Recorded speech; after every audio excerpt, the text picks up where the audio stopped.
Do you know if Robert's going to be watching, guys? I know he's not going to be watching. Oh, no. He's actually at the ski workshop doing an all-calls strategy pitch at a round table about the same time we're doing this. Oh, wow, okay. Multitasking you guys are. I'm sure he'll critique us when you have it live for him to listen to tomorrow. Right. I hear ya. All right, so we have about 50 people on right now. We'll probably see about 100 live people once we get going.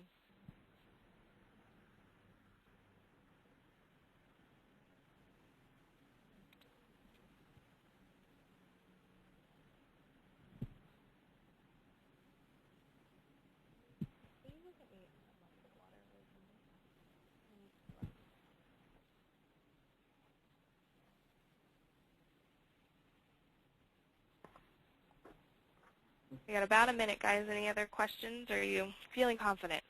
We're good. All right. I'm confident. Always want to hear that. I've only had tears once. It's never fun to have a presenter who's just frightful. Tears? Tears. There were tears. The earth was heavy.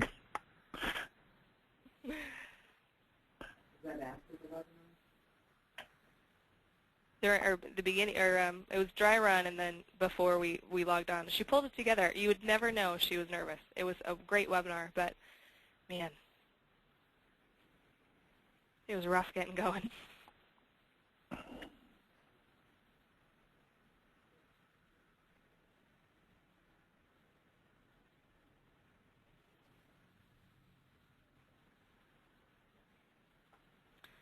Okay, guys, if you don't have any other questions, we'll go ahead and get started.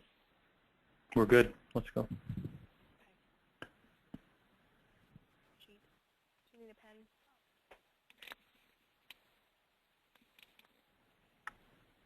The broadcast is now starting. All attendees are in listen-only mode.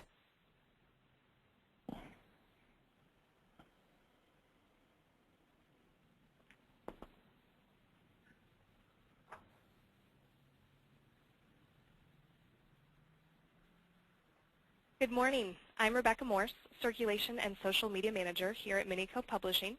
I will be standing in for Poppy Behrens today. I would like to welcome you to today's webinar. For those of you who are joining us for the first time, this is one of our monthly webinars presented to self-storage owners, operators, managers, investors, developers, and other industry professionals. The title of today's presentation is The All-Call Strategy, Why This Model Makes Business Sense Today. The sponsor of today's webinar is OpenTech Alliance. They are one of the leading developers of innovative self-storage solutions. The company products and services include 6 models of Insomniac kiosks ranging from $9,000 to $18,000, Insomniac Live call center services, and the Insomniac Self-Storage Network for online storage reservations. OpenTech products and services improve customer convenience, reduce operating costs, and increase revenue for self-storage facilities.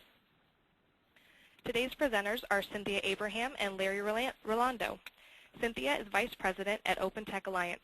She joined the company in 2009 as the leader of specialized team recruited to launch the Insomniac Live call center. Cynthia has over 8 years of experience in the self-storage industry and call center business, working with large and small self-storage operators to improve their overall call handling effectiveness. She previously held a senior management position with Call Maximizer, formerly OnlineSelfStorage.com, and has implemented many types of call processing strategies, including rollover, after hours, and all calls. Upon joining OpenTech, Cynthia led the design of the new self-storage specific call center agent application called Live Agent and created a new service for kiosk owners called Live Megan. She's a well-known and highly respected leader in the self-storage industry and is viewed as a trusted resource for the development of innovative and profitable communication solutions. As Vice President of Business Development for OpenTech Alliance, Larry Rolando is in charge of North American sales. He has a lifetime of sales experience focused mainly in the computer and software industry for the past 20 years, including his most recent position as a Vice President of North American Sales for Sylvan Software, an enterprise management company. Since joining OpenTech, Larry has been active in the self-storage industry, participating in industry roundtables and conference sessions. He has also been elected to the Illinois Self-Storage Association's Board of Directors. Larry holds a Bachelor of Science degree in Industrial Technology with a minor in Marketing and Business from Illinois State University. This year marks the 30th anniversary of the Mini Storage Messenger, which provides the self-storage industry with in-depth news and information about timely topics and the latest industry trends. Minico also publishes a variety of other self-storage data sources, such as the ones you see listed. For more information, please visit ministoragemessenger.com. Before we get started, I'd like to cover a few webinar details. Today's webinar is being recorded and will be available for viewing on demand from our archives at ministoragemessenger.com, where you can also find information about our upcoming webinars. This presentation should run for about 45 minutes, with the remainder of the hour open to questions and answers. As such, we invite you to submit questions to the webinar by typing your question in the question area and clicking send. While we will try to answer as many submissions as we can at the end of the webinar, those that can't be answered due to time constraints will be answered via email after the webinar. And now, it's my distinct pleasure to turn the presentation over to Cynthia and Larry. Great. Thank you, Rebecca, and good morning to everybody. Good morning, everyone. Thank you for taking the time to participate today. I know everybody's schedule is pretty busy. Larry and I will be discussing why the all-call strategy makes business sense today. Based on what operators are telling us and what we are hearing out there, we'll share with you our experience. And also, we first want to talk about why the self-storage industry is shifting to the all-calls model, and also discuss what you need to consider and have in place to be successful if this is something you're looking at incorporating into your operations. We hope by the end of the webinar that you have a good understanding of why to consider this strategy, and also how you can implement this strategy and things you need to keep in mind with moving to this all-calls model. Good morning, everyone. This is Larry. I've been in the industry approximately 3 years with OpenTech in my current position as Vice President of Sales. A lot has changed in the last 3 years, and I'm certain that you people know that as well or better than I. But at the time that I joined, it wasn't uncommon that I would hear people talk about their occupancy rates consistently around 90%. And perhaps at that time, it wasn't as important to you as to how your calls were being answered. Well, certainly today that all matters. And so if we take a look at how calls are typically being answered at storage facilities, for the most part, it's relying on the manager. As Cynthia mentioned, what we really want to do is open your mind up to the possibility that even with the best manager, they may not be the right person to be answering the calls at the facility. Attending the state and national shows as I do, you pick up really kind of the stories around the campfire, not just the sessions that are going on. And at one of the state shows, I heard one of the large REITs talk about their intentions and their investment in bringing a call center internally for the sole purpose of taking all calls. And they credited Public Storage for having done that some time ago and really acknowledged that that strategy makes business sense. And it's for one simple reason. The callers get 100% of the attention that's deserved to them when they call your facility. You know, when you look at how your calls are being answered today and you ask yourself or somebody asks you, you know, is the manager at the facility the best person to answer your calls? Many of you are going to probably say yes, they are the best person. They're the person that knows the facility the most. We train them, and they are the best person to answer that call. So we're going to discuss today why they may not be the best person to answer that call and answer those phones at the facility. I've had the opportunity to hire lots of salespeople, which I guess maybe means I'm not hiring all good salespeople.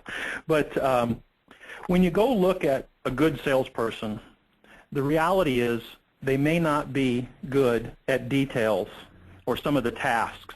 They may be good at selling, but they're not good at some of the operational issues that you ask them to do. And by the same token, I found people who are good over the phone may not be good at face-to-face selling, or vice versa. One of the things we hear from our customers today is that the role of the manager at the facility is changing. And I think accordingly, the person or type of person they're hiring is changing as well. Yeah, they're looking at, do the manager at the facility, are they an operational person? Do they have the operational skills? Do they have the sales skills? Is there really one person that they can hire to be both operational and sales? Several owners and operators that I've talked to recently, they really don't think there is one person. When you think about the operational task and also what it takes in a salesperson, the skill set and the personality of an operation and salesperson are really two different types of people. We hear every day from our customers and industry leaders, like Larry mentioned, that their roles are changing. And a lot of them are looking at having their managers on the property focus more on the duties that only the person on site can do, and looking at outsourcing other tasks that may save them money, rent them more units, but at the same time they need to look at and make sure that they're not going to be compromising service while outsourcing other tasks. When you look at all the duties that a manager has to do at a property, including answer the phone, there's a lot of different tasks that they have to do, and them really looking at what is their priority, and do they have a clear understanding of their priority. We've listed several tasks that we know of that managers may need to do on site. You probably can add a few more to this list. But this is what we hear from operators, that they're looking at all the different things they're doing on site and taking a hard look at what is best served to be outsourced, and having their managers focus on the things that they're best at doing. I've had the opportunity to see other industries who have adopted outsourcing, and many of them have done it successfully. Others have failed, and it really depends on what's the task. Ultimately, the goal is to improve efficiencies and, if possible, reduce cost. But as I said, it's not always something that worked well.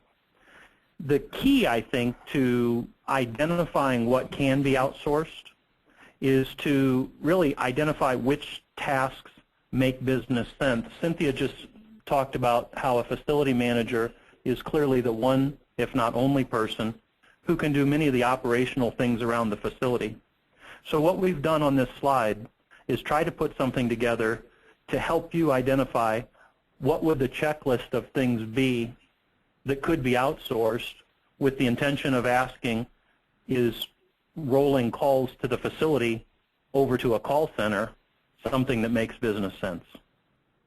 Right, and just, thinking about what they're not so good at doing, what they don't like to do, maybe what they don't have time to do, what you could look at outsourcing to save money, and what may be handled better by somebody else.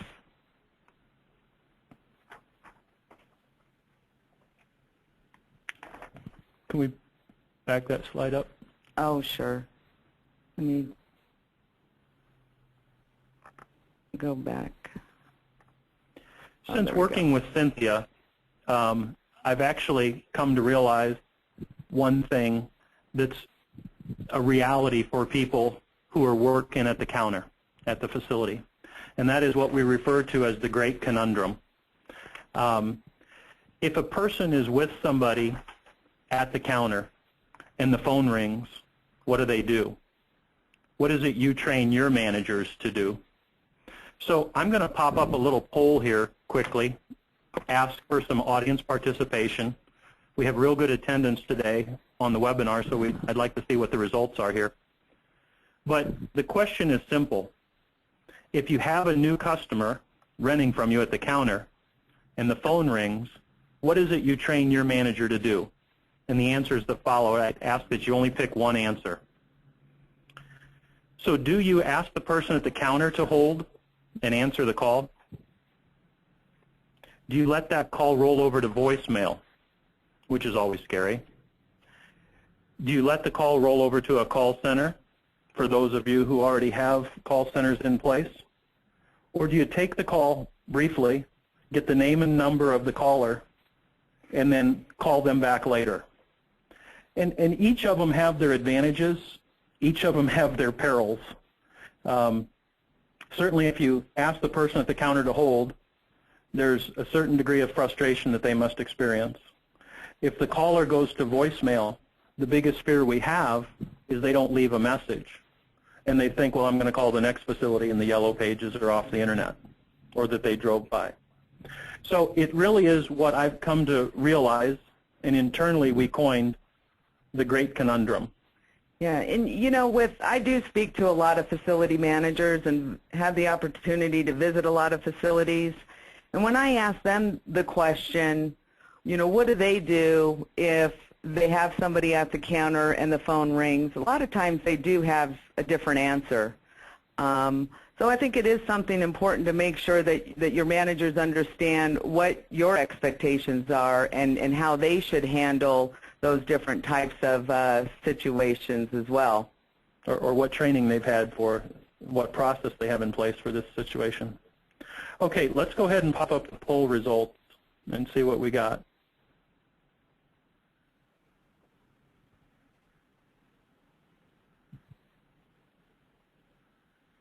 Oh, I can't. It looks like most of you are taking a name and number and giving them a call back. A substantial percent of you. Okay, thank you very much. Okay. Yeah, that's interesting. You know, managers have several distractions that occur at the facility, and these occur in peaks and valleys. You know, and how do you staff for variable capacity? Who does the manager give their attention to? And, you know, again, making sure your manager, are they even trained to know what they're supposed to do? You know, if they're in those different types of situations. And then thinking about what is the best way to have that handled. You know, if your manager has somebody at the counter, they're there to make a payment, or maybe it's a new tenant, brand new tenant who's moving in, and they're going over all the details, all the information they need to know about the facility. You know, who are they supposed to pay attention to?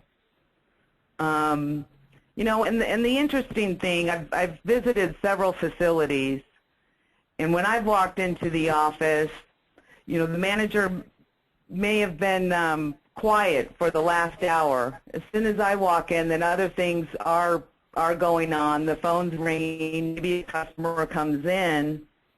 And what's been interesting to me, that, you know, managers are graded on mystery shops.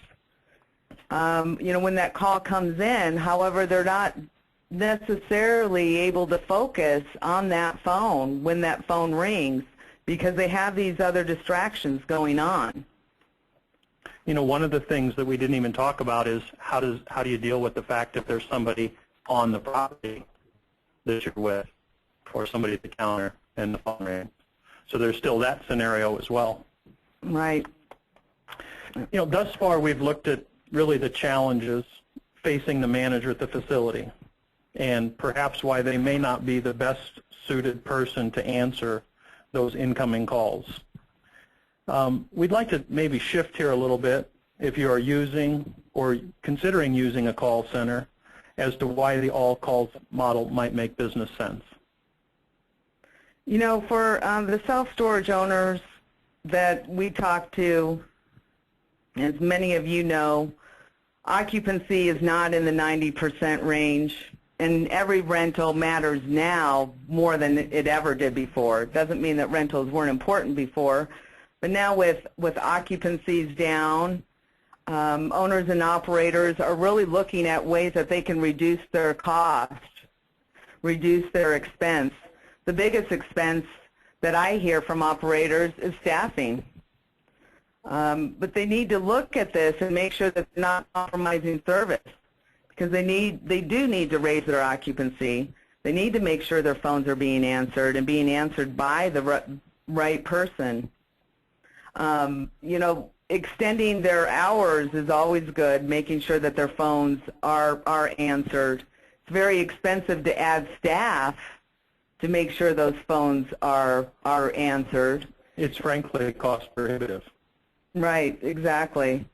You know, so they're looking at all the possible competitive advantages and making sure that the calls are being answered by the best person to close the sale, as well as somebody that can provide excellent customer service and service their existing customers as well.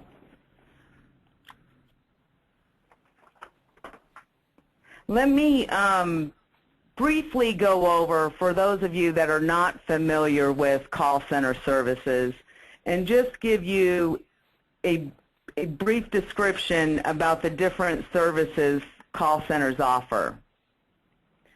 With the rollover, this is something that's pretty common in the industry, and this is where the market is shifting to the all calls. But basically, the way the rollover service works, if somebody calls your facility phone line and there's no answer after a certain amount of rings, or if the phone line is busy, that call is directed to a call center, or maybe to a central location at your main operation, and somebody else on the other end answers the calls. This will help your manager during the day when they are busy, making sure those calls don't go to voicemail. So a live person is answering that phone, hopefully that they're available on the other end to get it. The other service is after hours. There's many operators and owners that believe that they are not missing any calls when the office is open. They feel if they have a manager there on site that their call is being answered, because if the manager does have to go out to the property to sweep out a unit or to unlock a unit for a new tenant, they're bringing the phone with them. So they're not missing any calls. That's why call centers in the industry do provide a scaled-down service, if you will, of the rollover, which is called after hours.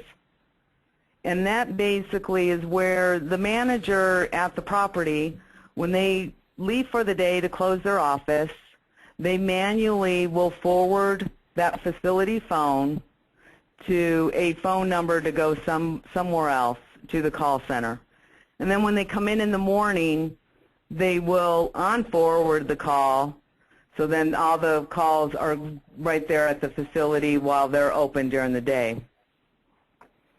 With the all-calls model, which more and more operators are looking at now, is any call that goes to your facility is directed over to a call center, or, you know, be it internal or external. And that's basically a brief overview about the different services available. And of course, we have Live Megan as well at the kiosk to provide support when folks are standing in front of the kiosk and need assistance. Those calls can be directed directly to our call center. So I guess one of the keys to success to enabling a call center to take the calls for your facility is that remote sales agent has been enabled to do their job. Now, I grew up in a world where PCs were on every desk, you know, in the working world. But I'm also old enough to know that, you know, technology for the sake of technology doesn't always make business sense. However, today the internet has just made the information or the exchange of information ubiquitous.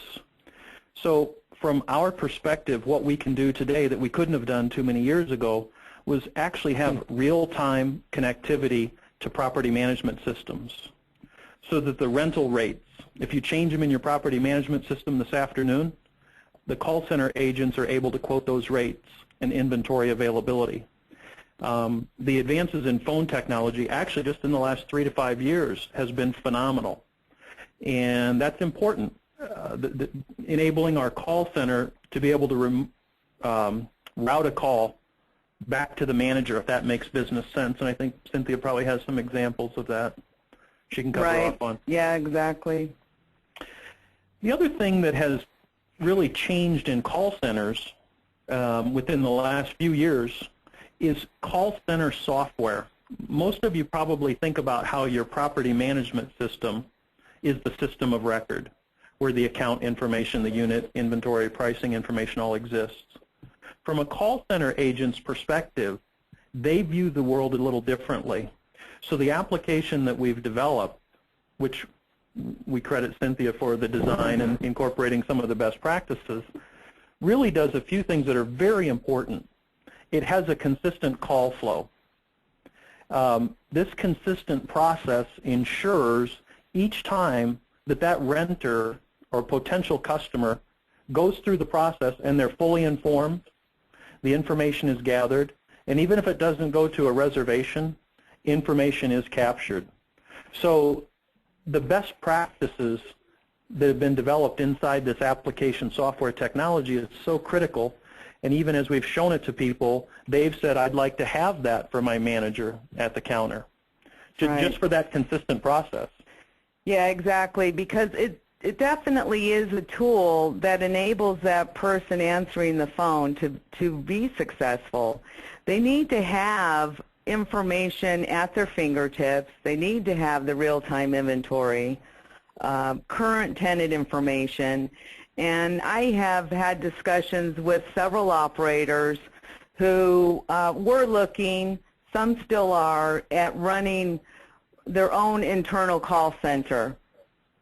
And their thought is, when I bring up some of these questions about the person answering the phone at your corporate office, how are they going to get the information about the facility?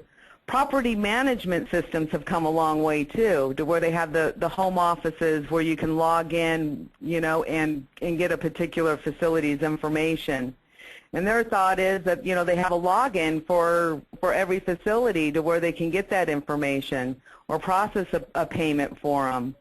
And then I just explained, based on my experience, why it's important for that information to be presented to that person answering the call, where they have that information at their fingertips. A caller doesn't want to hear, you know, hold on while I look up that information, hold on while I pull up your account. It's going to take me just a moment to log in. To where the application software that you provide the person to answer your calls really needs to bring all the information together. All the information from the facility content to the inventory, the pricing, and the payment information. They have one screen that they're looking at, and that information is presented to them when somebody calls that particular facility. They don't have to pull up that facility's information to do it. So the real goal there is, if you talk about enabling the remote agents, is that they feel local to the caller. Absolutely. They do need to feel local, and they do need to have that information presented to them, you know, to where they don't have to hold for information to populate or to populate information for them. You know, you can have the best sales phone person on the phone that's great at building a rapport with the customer and everything else, but the other responsibility you have is making sure that you're providing them the tools to be successful and to make that caller feel comfortable and not irritated for having to wait, and that they are able to provide them, you know, the information they're looking for when they do take that call. You know, about 80% of calls that are coming in are going to be existing tenant calls, existing customers. So you need to have your facility content repository, make sure you're capturing, you know, a wealth of information and presenting it to them. Even having facilities within the same portfolio, you may have some corporate standards, but each facility has its own uniqueness. So that's just something you really want to take into consideration when you're looking at having remote folks take your calls. These are some of the things you need to consider with doing that.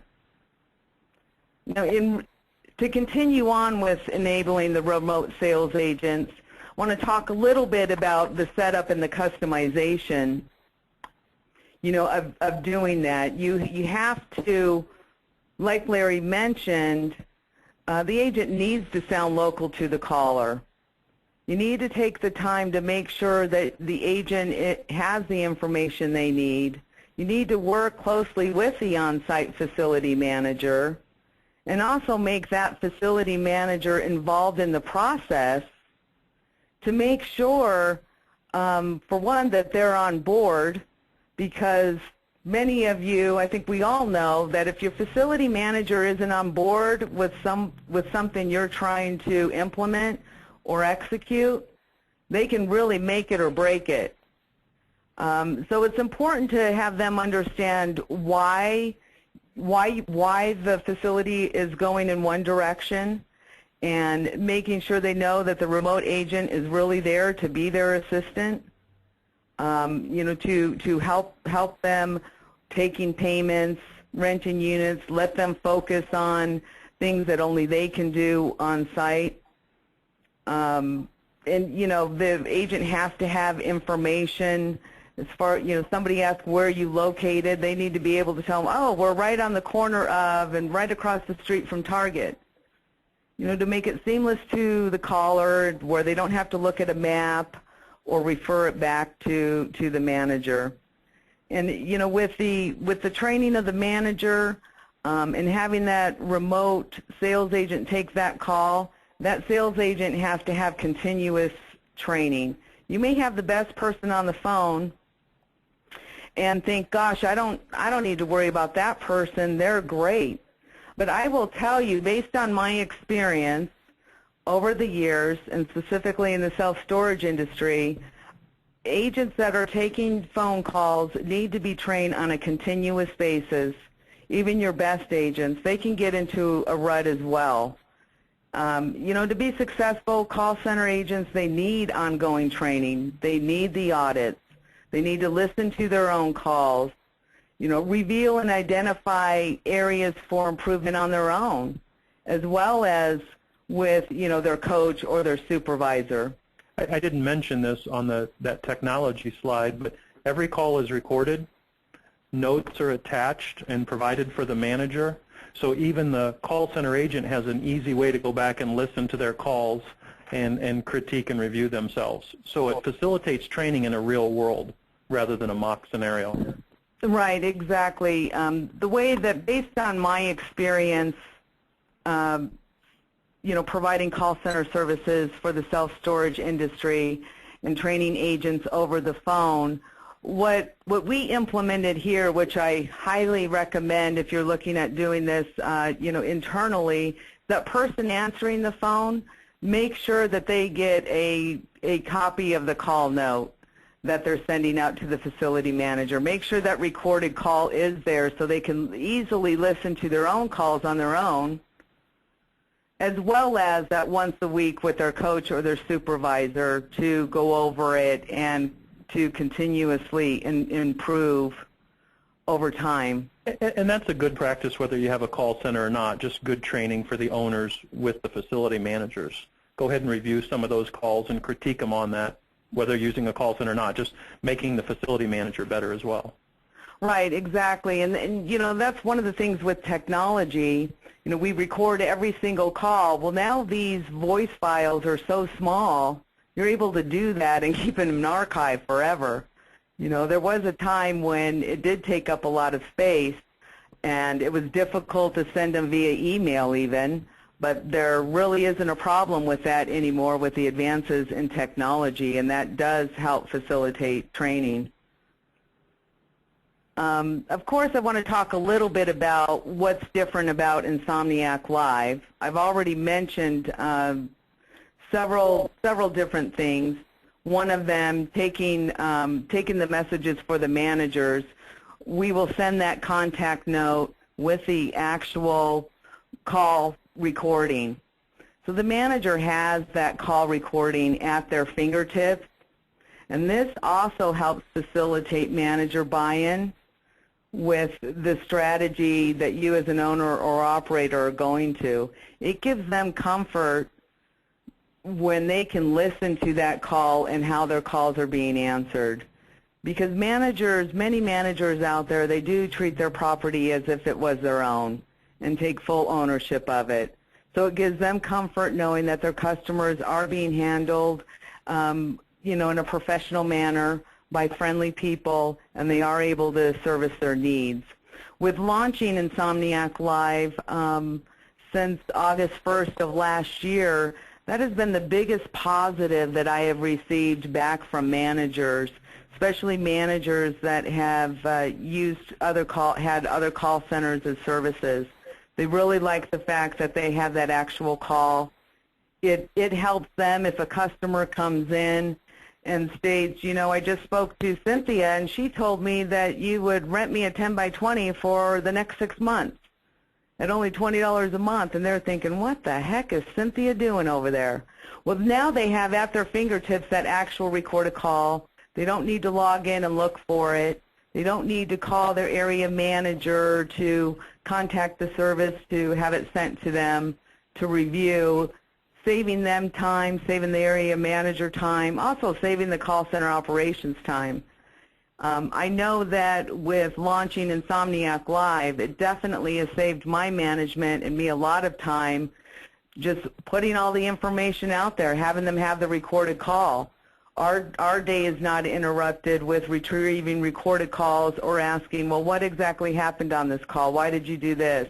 They're able to listen to it on their own. The other thing, like Larry mentioned earlier with technology, and what I know from my experience really needed to happen and where the industry was shifting, that you need somebody answering your phones. It's more than just an answering service. That's not going to take your managers a lot of time to keep them updated, to where the property management system integration, real-time inventory, real-time tenant information was very important to me when I made the decision to launch Insomniac Live with OpenTech, because they have the technology and the development staff already had it in place, already interfacing with their kiosks. It just made sense.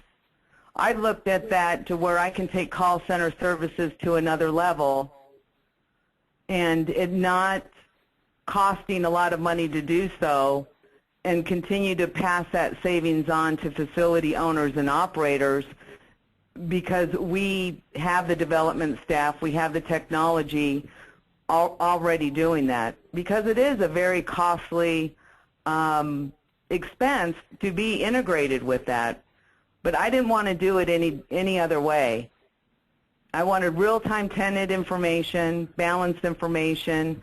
I wanted the ability to where if an owner told me that, if we have a tenant that's more than 45 days late, we do not want your call center to take a payment for, we made sure that in our application that was developed.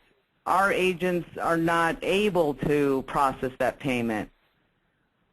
Same with taking partial payments. If our agents are having to type in the amount of the payment, we're asking them how much they owe, that can cause problems for your facility manager, frustrations if it's not the right amount, a partial payment, somebody was in lien status. So we made sure that we developed the technology to eliminate a lot of the errors or the hesitation with having all calls go to a remote facility. So we're able to process those credit card transactions. It's processed directly into your property management system. A tenant makes a payment, and the property management system is automatically updated in that tenant contact record. It's not uncommon for our agents to get a call after hours, after the office is closed. Somebody's at the gate. Their access code is denied. Our agents, within a matter of seconds, can pull up their account and say, oh, Mr. Customer, I see that you have a balance of $150. Let me do this. Let me go ahead and take care of that payment. And then your access code should work in a couple of minutes. So they're able to capture that revenue. If your property management system is connected to your gate system, it's going to release the gate. So that's about it as far as, the key differentiators. And the other thing that Insomniac Live is able to do, and why it attracted OpenTech to launch a call center and bring me on board to assist them with that, is now we can offer the service to where if a consumer is at the kiosk, when they push that button, it goes right to our call center agents. They have remote access into that kiosk to assist them. They can take over the screen if they needed to. And also our agents like it when they get a call after hours and somebody states, I got stuck in traffic, I wasn't able to get to the office in time, I really need the storage unit today. They truly do like to provide solutions. So our customers that have a kiosk, they can tell them, no problem, go down to the facility. We have a 24-hour moving kiosk there. When you get there, if you have any questions or problems, just press the call button, and I am here to assist you. So even our agents love having that solution to be able to offer to the caller.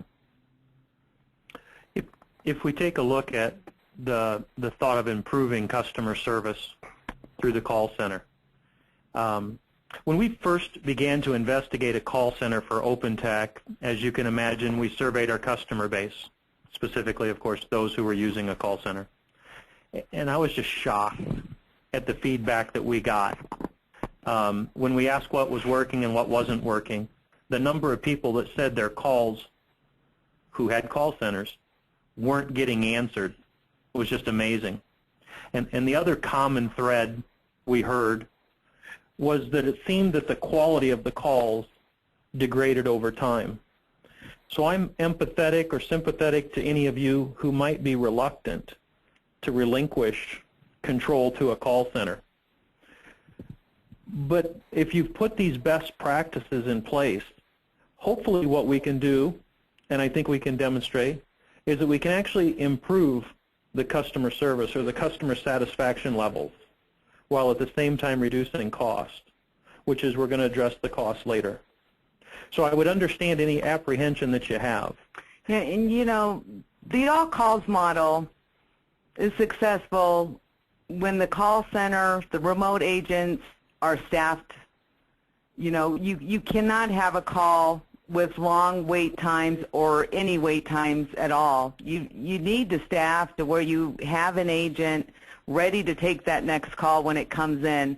Much different than other industries or service industries. We know that they will just, if they have to wait, they're going to hang up and they're going to call the next person.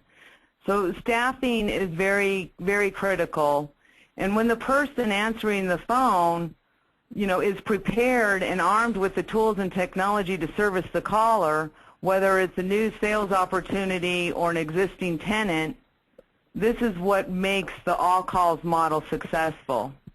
If there was any reason why a call needed to be, transferred back to the manager during office hours, the technology allows you to do that. It's very easy to route back to an on-site manager if needed, but when you put in the proper tools and technology and the right people, most of those calls are able to be handled right there by that remote person. when we talk about outsourcing, obviously it's for efficiency. And the second aspect of that to consider is cost or cost savings. You know, is it more expensive to do it this way? In these recessionary times, I know many owners are looking at how can they cut their cost. And I believe we can demonstrate to you that there's a real savings potential for you to adopt this model. So let's just use our pricing for simplicity's sake or for example purposes. If you look at the total monthly cost of our all calls model and then divide by the total hours of coverage that we provide, and I think that's about 100 hours, Cynthia, is that correct? Is a little over 100 hours? Yeah, that's correct. Okay. So if you take the total cost of the monthly service and divide by over 100 hours a week, excuse me, did I say month? I think it's a week. Yeah. If you take that cost and divide by 100 hours a week, it's actually just a little more than $1 an hour to have those calls answered by a call center agent. If you look at the cost of the all calls model versus rollover, and again, just using our pricing as an example, which is what I know, it's a little more than, or it's less than 10 cents an hour more as an incremental cost. But I think the other thing that was interesting, Cynthia asked me to work on a more comprehensive ROI example for professional self-storage, who's one of our new call center customers. And what they presented to us, they were open 7 days a week. They were looking at reducing assistant manager at the facility for a specific period of time. And if you figure you were paying anywhere from $10 to $12 to $15 an hour for a person, and that assistant manager was there for 8 hours on any one day, that unto itself would reduce the cost, or offset the cost, excuse me, of the all calls model. So whether you look at it on an hourly basis compared to an assistant manager, or a day or hours that you could cut back on the assistant manager, the cost justification is there, because reducing 8 hours of an assistant manager provides you 105 hours of call center coverage or extended hours of operation at your facility.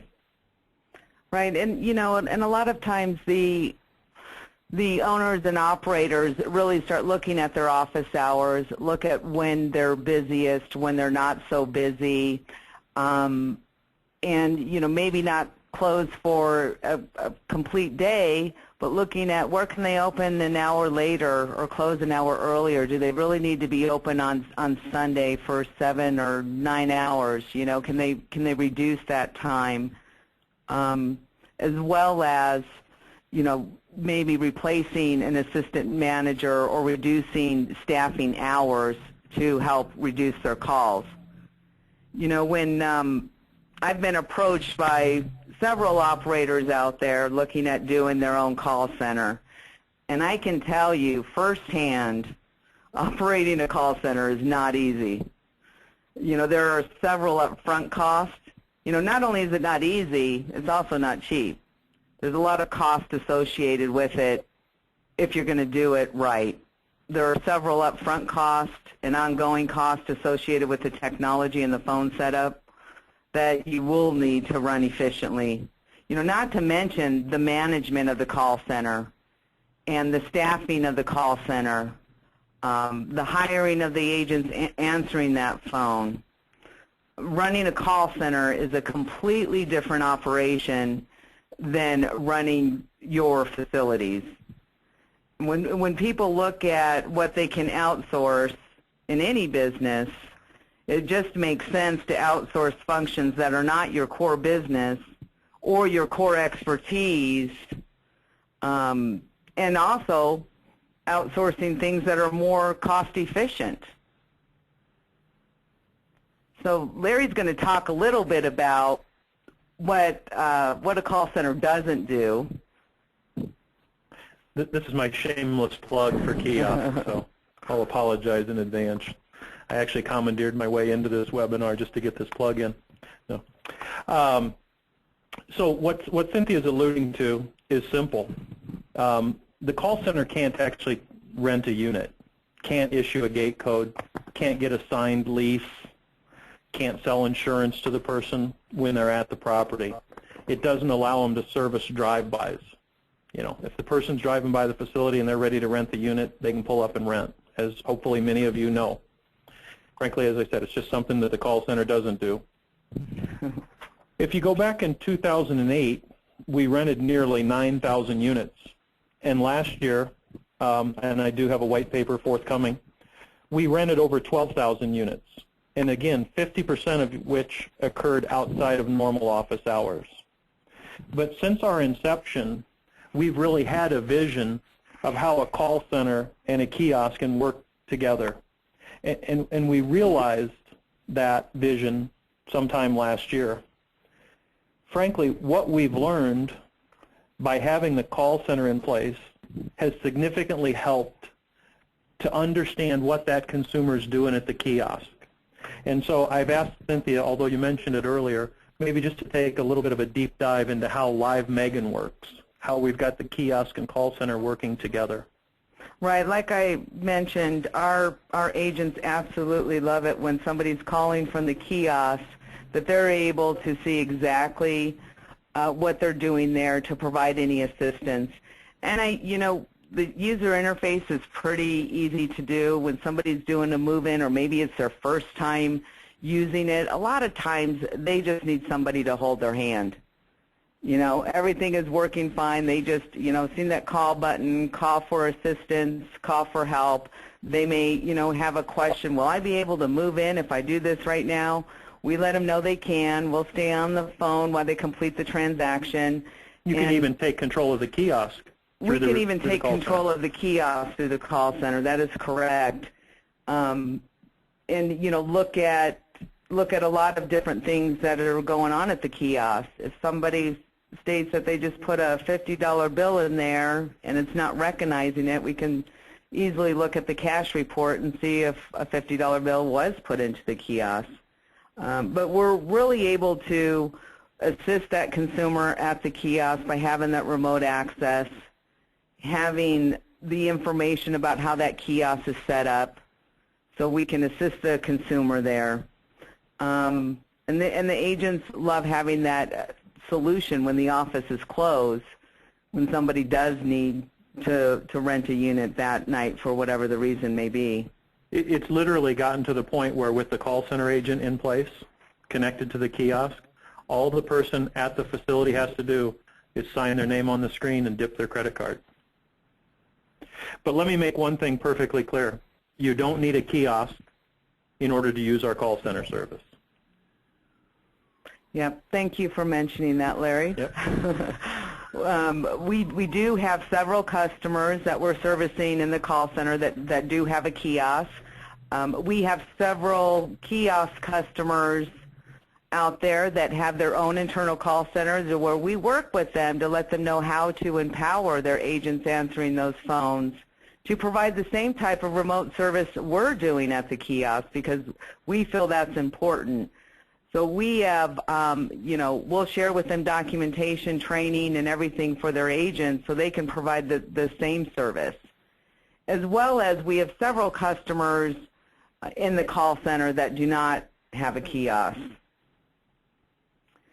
So let's look at, we're almost done here, but let's look at why the all calls make sense. And, you know, in summary, the person answering your calls should only be focused on the phone with no other distractions. Your liability is going to go down. Your probability is going to go up. And the reason your liability goes down is because you don't have to pay a person to sit there waiting for a call if the calls are not coming in. You know, if you want to make sure that person answering the phone does not have distractions, you know, you may think, well, I'll just add staff to where they're just focused on the phone. Well, calls come in peaks and valleys. The probability is going to go up because the person answering your call is only focused on the phone. And they're going to do a much better job only being focused on the phone. The only training they have is how to answer that phone, how to close the sale, how to provide excellent customer service. You know, and the return on investment, like Larry mentioned, it will cost you less than hiring additional staff to make sure those phones are covered. In fact, and extends the hours of operation. And extends the hours of operations. In fact, it may cost you less than you have now because you may be able to cut back on your staff. Everybody's looking at how can we reduce our expense. We have many of our customers have looked at they're able to reduce the amount of hours that their office is staffed. Maybe they have one person on staff and not needing that second person, you know, there during the day. You know, and certain hours of the day and month they're going to have increased call volumes. You know, the first week of the month, call volumes are higher in the self-storage industry. Same with the last week of the month. The middle of the month, it gets pretty much slow, and the calls have to be answered with little or no wait time by a live person. That person calling doesn't want to get voicemail. They don't want to go into queue and have to wait for somebody. It just needs to be answered by a live person, and it needs to be answered right away. You know, every call is important. Every missed call could be a missed rental. And that is, you know, the overview of why, you know, the all calls make sense. So let's go ahead and open this up to some questions. I'll give everyone a few minutes. Do we have time for that, Rebecca? We do, and we actually had a lot of questions come in, so I'm going to try to get through as many as we can. We have about 6 minutes left, so okay. Go ahead and get started. First question is, what is personnel turnover at a call center? Are you always retraining new people? That is an excellent question, and with doing this for as long as I've been doing it, retention is very important. I think it's important in any industry. But normally in a call center environment, a call center operations is happy if the retention is at least 6 months.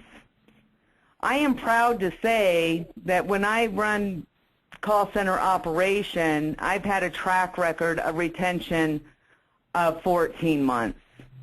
And that is the goal that I have my operation manager here at Insomniac Live. That is his goal. And of course there's incentives around that.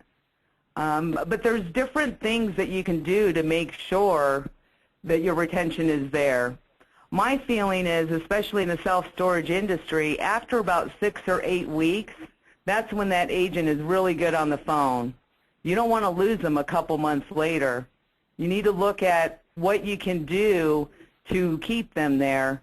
Everyone here at Open Tech Alliance, they know that the agents on the phone are the most important person in our company. And you need to treat them that way. So there's different things that you can do for retention because training isn't easy. Well, you've got a slightly different approach too, Cynthia, the avoiding burnout of the agents. I mean, you don't have them work 8, 9-hour days. That is true. 80% of my employees are going to be part-time. I know from being on the phones, 8 hours, the performance is going to go down. They're going to be burnt out. And we will only hire people where our company and our schedules really meet their needs, and turn down good people if we feel like, you know, down the road they're going to take another position that they're really looking for. And I guess for the record, we offer a full benefits package to them as well. We do. Our part-time employees, we do provide them benefits as well. So it's important if you do have you know, employees in the call center, really look at how you can keep them. Yeah, let's see if we can get some other questions in, though. Great. The next one is, am I correct in assuming we must be using a web-based PMS in order to work with a call center? Yeah, I was going to say, let me go ahead and take that. One of the things that enabled us to launch Live so quickly was the technology that we already developed to interface into the property management systems, the ability to see real-time inventory, pricing, availability, and account information. has enabled us to launch live with that same ability. And so whether it's web-based property management or not, we can use the technology we developed in the kiosk to reach into those property management systems and provide the agent with the information they need. Great question. We probably should have thought to cover that. Right. So the answer is no, you don't need a web-based. Correct. Perfect. Okay. What is the percentage that a call center converts to rentals versus what a manager can convert his calls?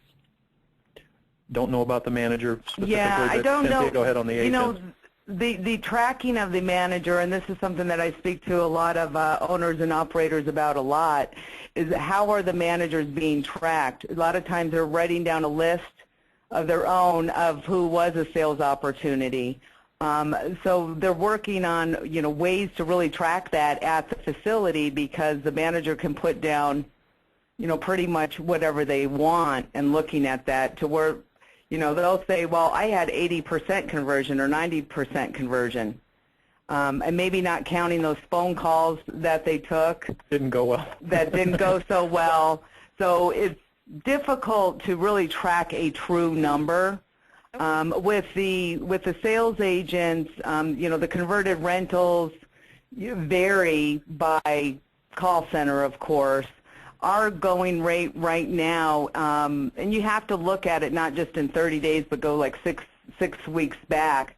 But of the sales opportunities that we process, you know, a reservation or an appointment is created about 91% of the time. And then we take it one step further, and that's what we can really be responsible for. And then looking at the actual converted rentals, you know, you're looking at about 30 to 40%. And that's all provided in reporting, which we also didn't cover off on in any detail. Exactly. But it's difficult to track that at the manager level. Right. Okay. Next question. This is a follow-up. So how many calls would a call center person take in an hour? And then the second part is, and what are the most popular times that they are busy, and what happens when they are maxed out? Okay, that's a really good question. And that is all tracking that you want to do and information your phone system should provide you with, you know, it's basically the agent reporting that you need to look at when you're looking at staffing, right? You need to look at how many calls are an agent taking an hour, what's the average talk time, so then you can project your staffing from that. The average call that an agent will take an hour, based on my experience, is about 15 calls an hour, and the average talk time is about 3 minutes. Okay, great. I think we have time for one more question. This one came up earlier. Larry, you alluded to hearing at state and national shows what REITs, or specifically Public Storage, was doing with call centers, but you didn't quite go into what that was. So I was wondering if you could follow up on that. Okay. Yeah, well, at the California Self-Storage Association, I guess at the end of last year down in San Diego, it was kind of interesting. Two of the executives from Public Storage were in the audience, and one of the CEOs from a REIT was actually presenting. And with a smile on his face, he said, one of the big changes we're making in 2010 is to focus all of our calls into one call center. And he said, I guess we got to give Public Storage credit for what they've been doing for some 5-7 years. And if you look at what he was talking about is really what we covered off on here today. So I alluded to it, but the example is, it's not necessarily the person at the counter who's best suited to take that call. They felt like the person in the call center was better suited to take that call, and in turn, the training of those people was much easier than trying to train a manager. And I think that applies not only if you're a small operator who can't afford your own internal call center. The training comes into play with, you know, what do you do on a regular basis to train that manager to handle that calls? And that's where Cynthia, as I said, reviews these calls weekly with the agents and so forth. So the answer to the question, they're bringing all their calls into a call center because they absolutely believe those people can be ready and best suited to take that call. They're doing it because there's cost justification or economies of scale. They're reducing staff at the facilities, as a result of knowing that part of the reason that part-time manager was there to take those calls. And then lastly, they feel they can train the person and equip them to be the best person to answer that call. So I appreciate that question very much. Very much. Perfect. Thanks, Larry. It looks like we're out of time, so I wanted to thank Larry and Cynthia for all of the valuable information you guys provided today, and everyone for attending. We hope we've provided useful information to assist you in your self-storage endeavors. You will receive an email within the next few days with a link to view the archived presentation, so be sure to watch your inbox for this email. And as a reminder, please visit ministoragemessenger.com to sign up for our upcoming webinars. Thank you very much, and have a wonderful rest of the day. Thanks, Rebecca. Everyone.